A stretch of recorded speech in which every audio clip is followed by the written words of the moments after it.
Aí você vai falar para mim, mas senhor, e leucócito, leucocitose, leucopenia? Leucocitose e leucopenia não são marcadores de disfunção orgânica.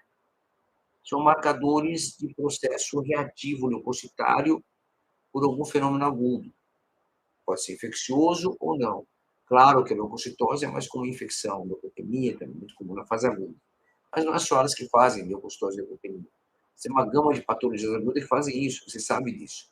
Pancreatite aguda, leucocitose, infarto agudo miocárdio, leucocitose, AVE hemorrágica, leucocitose. Então, tem uma gama de trauma da leucocitose. Então, não significa só que infecção. Então, às vezes, você fica usando muito leucócito para definir infecção, não é o mais importante. Na sepsis também não é tão importante isso. Porque, às vezes, o leucócito normal, o leucócito baixo, isso já desenvolve, né? Se você consegue caracterizar como sepsis.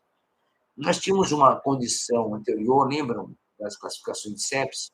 Eu falei aqui da classificação, estou falando do ponto de vista mais clínico laboratorial, para você fazer um diagnóstico, sem usar muitas decoreba de metodologias. Né? A gente está falando o racional do diagnóstico da sepsis. Como é que ela funciona? Uma infecção ou disfunção orgânica? Essa é a questão. Como eu faço o diagnóstico mais precoce dela? Para que eu possa tratar adequadamente e ter um resultado melhor do doente. Essa é a ideia do manejo da sepsis, do ponto de vista de resultado, desfecho melhor. Nós tínhamos uma classificação anterior, pessoal, que falava que a sepsis era uma infecção com CIRS. CIRS significa resposta inflamatória sistêmica, síndrome da resposta inflamatória sistêmica, que é o termo que a gente usou por mais de 20 anos. Mais de 20 anos, nós usamos essa classificação. Não é que ela esteja errada ou certa, não é essa discussão. Ela era muito sensível. O que é muito sensível? Ela não deixava você escapar para o processo do sepsis. Por quê? Ela falava que você tinha que ter um foco de infecção, mais 2 critérios de CIRS. O critério de CIRS passava por onde? Passava por taquicardia, taquipneia, leucocitose, leucopenia, hipoxemia ou não hipoxemia. Então, você tinha alguns critérios clínicos que davam muita sensibilidade, então davam muito falso positivo. Então, por exemplo, o paciente tinha uma amidalite, que não fazia sepse nunca, mas ele fazia febre, a febre fazia parte da CIRS, da pessoa temperatura. Então, ele fazia temperatura, mas taquicardia, você já considerava que tinha sepse. Olha que louco.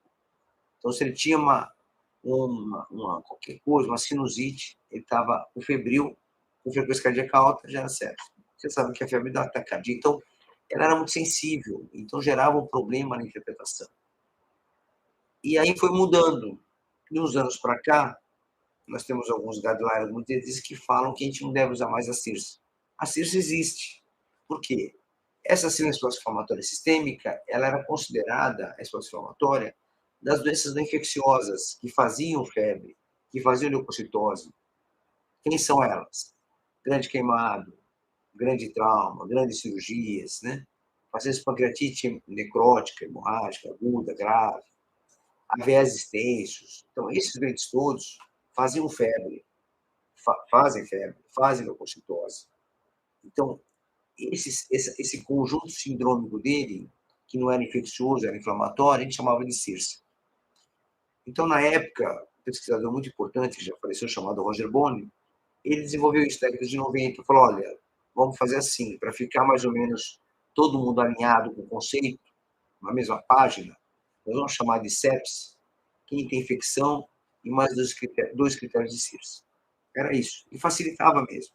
Facilitava você homogeneizar os estudos clínicos e facilitava a prática médica do médico no dia a dia. Era muito mais simples isso. Mas tinha um preço. O preço era o falso positivo. Então, se aumentava muito o diagnóstico, dava um overdiagnóstico de sepsis, isso gerava um custo muito alto. Todo mundo, para o doente, para o sistema de saúde, né? Que a gente acabava usando antibiótico com maior frequência, com maior magnitude. Bom, pessoal, então, aí foi melhorando, aí começou a entrar conceitos diferentes. Ainda dentro de scores de ponto.